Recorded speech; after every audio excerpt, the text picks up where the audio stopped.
Hi, everyone. Thanks for stopping by to get some information about NPM certificates.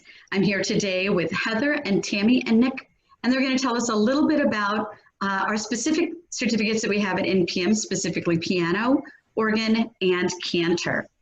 So I'm going to just introduce you right now to Heather, who's going to talk to us a little bit about why you might want to pursue a certificate. So maybe you've been to Mass somewhere on vacation or in some neighboring parish, and the music was so bad that it drew attention to itself in a way that nobody could ignore. Maybe it was the choice of repertoire, maybe it was the way it was performed. Well, the church has something to say about that subject.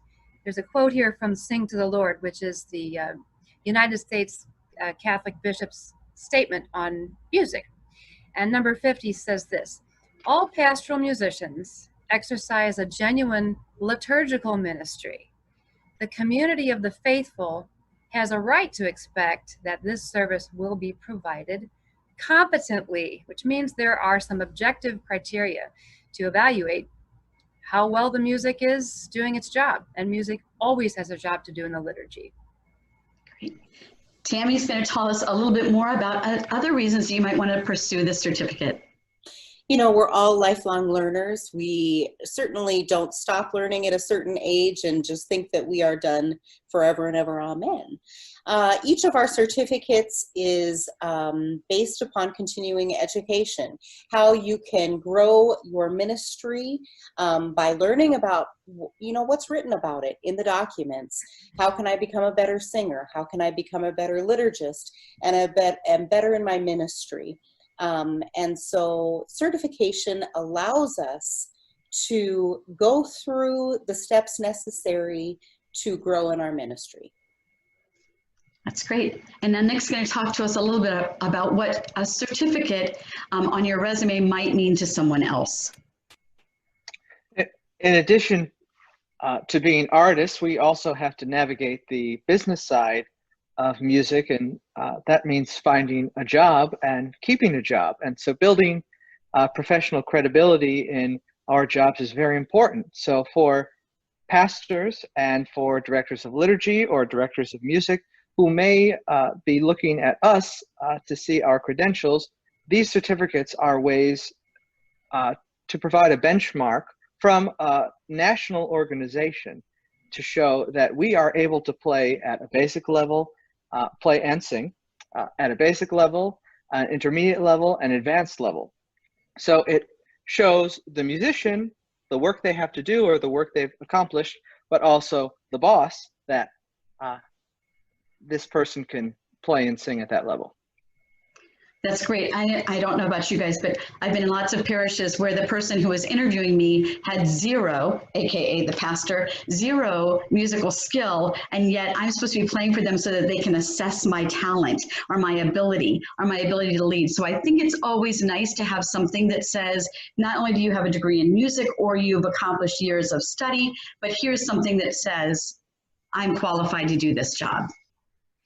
So now Heather's going to talk to us a little bit about the basic organ certificate and then additionally about some of our other options for organ certification.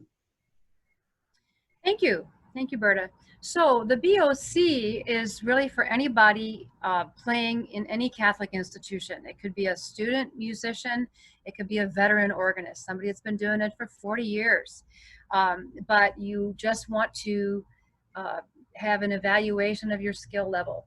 It is at the most basic level. It's as if to say, if you can't attain this, really by rights, you shouldn't be performing the ministry.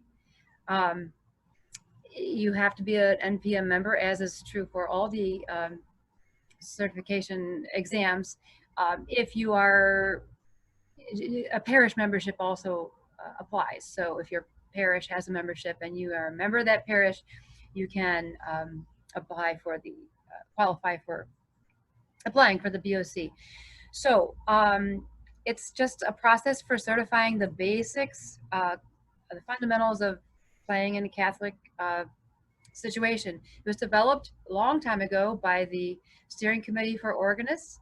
They were meeting to discuss the AGO's process of certifying organists, and the president Virgil Funk, I've heard this story, asked the committee whether there wasn't some way that NPM could provide a certificate to say anybody who's playing the organ in a Catholic church should be able to do this. And the members of the committee just kind of laughed. But then, as it happened, the BOC came out of that idea over time. So you can play this. Most of the exams are done by recording. We do offer them live at the conventions. We've had success with doing that. But you'll make a recording anytime of the year that you're ready to do it.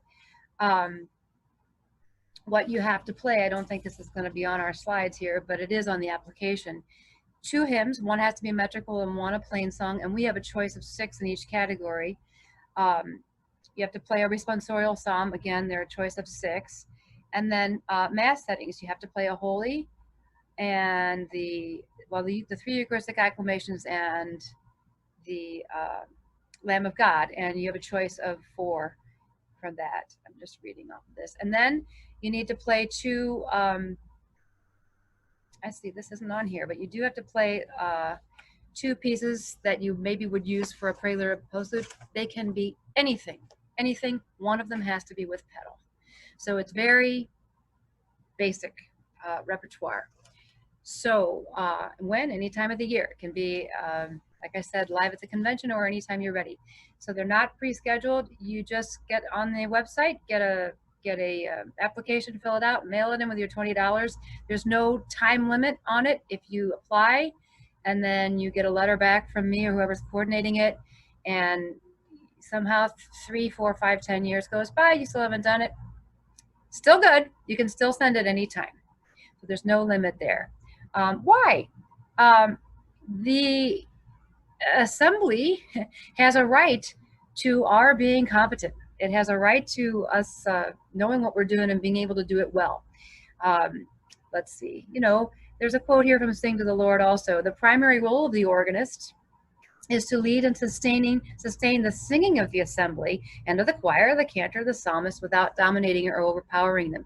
And those are all different groups. They involve different skills. It's very different skill set to be able to accompany a cantor or a soloist, and sometimes there are both in one liturgy, as it is to the assembly. So, and then also to play your individual pieces. There are 2 joint exams that we have available with the American Guild of Organists, the Service Playing Certificate and the Colleague Certificate from AGO. And I just got the requirements this year. Every year, the July issue of the American Organist publishes the requirements for the exams. And from a very quick look, it doesn't seem to me that anything has changed between last year and this year. For instance, for the service playing exam, it's more structured than the BOC would be, and it's going to require different types of preparation. There are 3 repertoire pieces, 3 groups, A, B, and C. You choose one from each group to play. There is a requirement of people that are seeking the NPM certification you have to choose a particular one out of the B group or the C group, excuse me. And then there is a requirement of 2 hymns that you have to play. One of them for NPM is a specific one. The other is a choice of 20, and AGO has an exam booklet for hymns that you choose. There is an anthem accompaniment for that level. There is a psalm that's required. You do have to sight read as a part of this level, and there's transposition involved as well. The colleague exam is just a next level up from that. The transposition you have to do is a farther apart interval, etc. So those exams might be something you would pursue if you, for instance, if you have a degree in organ, or even if you don't have a degree, but you are maybe out of the habit of having lessons and you want to brush up on your skills.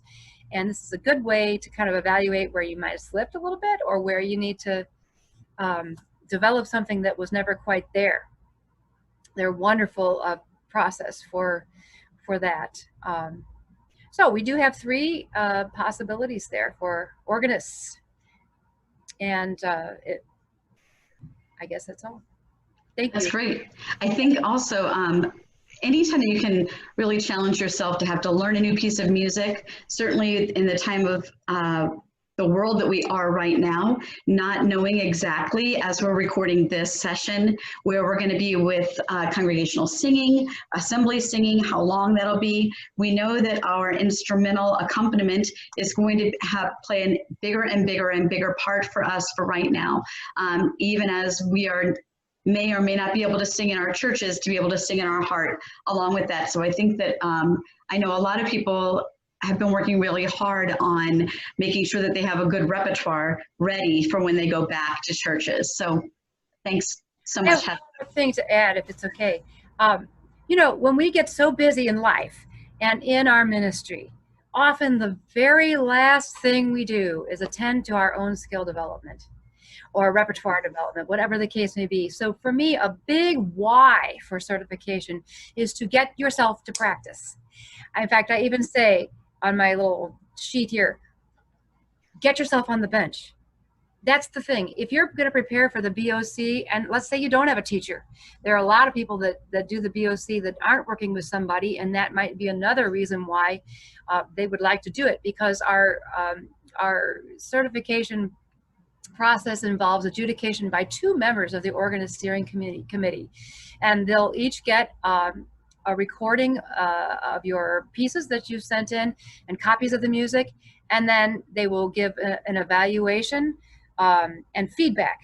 And if there's something that maybe is one area of that isn't quite good enough, or we think you might be able to do it better, they're going to give you specific things to work on, you know, such as try to keep a really steady pulse as you do this, or listen to your recording and sing along with it and see how it is to sing with you.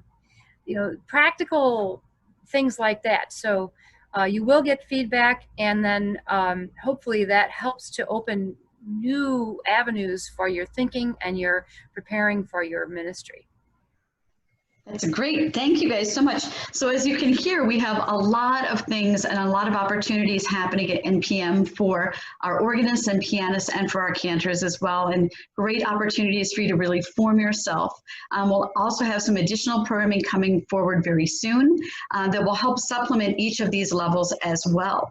So if you have any questions, certainly go to the website, and you can find Nick Dragoni's email address there and other contact information for that committee, as well as Heather Martin Cooper in the Oregon certificates, and then Tammy Schnittgren with the cantors. And I believe that everybody has their steering committee also listed there. So there are plenty of opportunities to find the information you need. And if you can't find it there, feel free to reach out to me, Berta at npm.org, and we'll get the answers for you. Thank you guys so much for your time.